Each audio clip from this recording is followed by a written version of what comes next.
YouTube family, we are back for another round of tips to help children and students cope with grief and loss during the holiday season.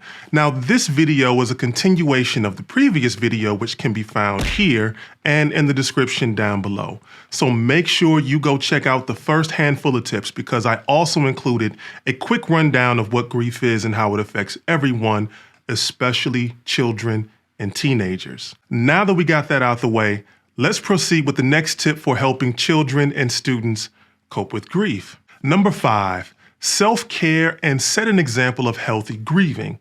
Now, this tip is critical for everyone, but especially for my parents out there. I want you to listen up. It's important to not only understand how you process grief, it's also important to have a basic understanding of the grieving process as it relates to children and adolescents, but especially your child or adolescent, so you can provide them with the necessary support and an example of healthy grieving. Listen, we're all human, and none of us take loss very well. So there's nothing wrong with admitting you're having a tough time navigating the deep and often very scary waters of grief. So if that's how we as adults feel, imagine how our children feel trying to process the intense shock, pain, confusion, numbness, and/or guilt for the very first time. Now, there are things you can do as a parent to help you and your family cope with and navigate the grieving process. Our children lean on us as a pillar of emotional support and guidance. So as much as I hate popular catchphrases like, "you can't pour from an empty cup," it's very accurate in many instances. So as difficult as it is, try taking care of yourself and educating yourself on grief so you can provide the necessary supports for your children. Number 6, talk about the loss.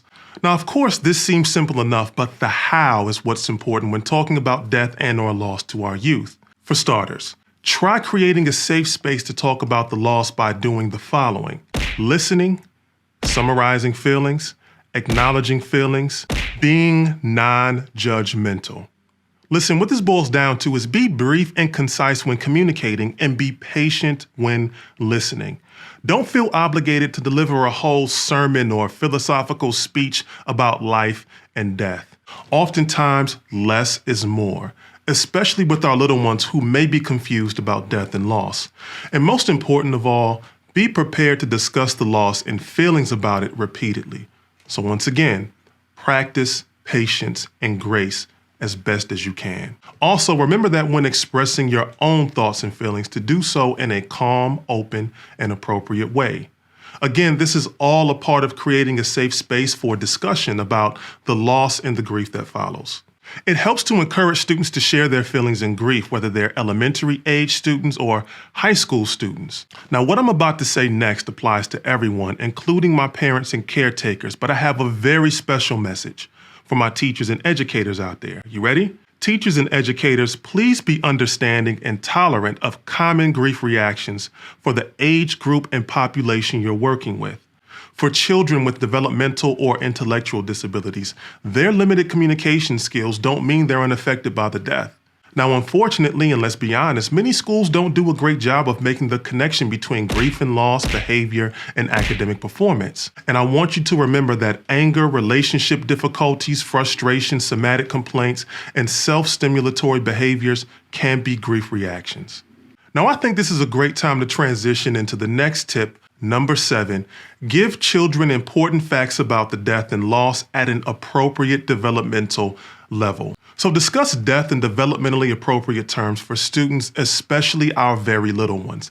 Be simple and straightforward by using words such as death, died, or dying in your conversations, and avoid phrases like "they went away" or "they're sleeping," because these euphemisms are abstract in nature and may be confusing, especially for our little ones. Quick pro tip. In my years of experience as a school psychologist, I've worked with very young children and students who refer to death as something that can be caught, like a sickness or a virus. Yes, you heard me correctly. I've had children ask or imply that death is contagious. So it's important to let children and students know that even though all of us die at some point, death is not contagious. Extra pro tip. Help prevent false reasoning about the cause of the event. Now, what does this mean? Unfortunately, children may link their own behaviors and actions with the death, essentially feeling guilt and blaming themselves. Now, this can potentially lead to complicated grief or depression. So what can we do? Try providing facts and explanations of the actual cause of death or loss that are developmentally appropriate. Do not underestimate how helpful this is when children blame themselves for the death of a loved one. Now, the last tip for today, tip number 8, stick to structure and routine, but allow for flexibility. Children in general benefit from a normal routine. I'm going to say this again in case you didn't get it. Children benefit from structure and routine, but we know how hectic the holidays can be and how the holidays can disrupt schedules. Try keeping a steady, not super strict or super rigid routine, especially with meals and bedtime.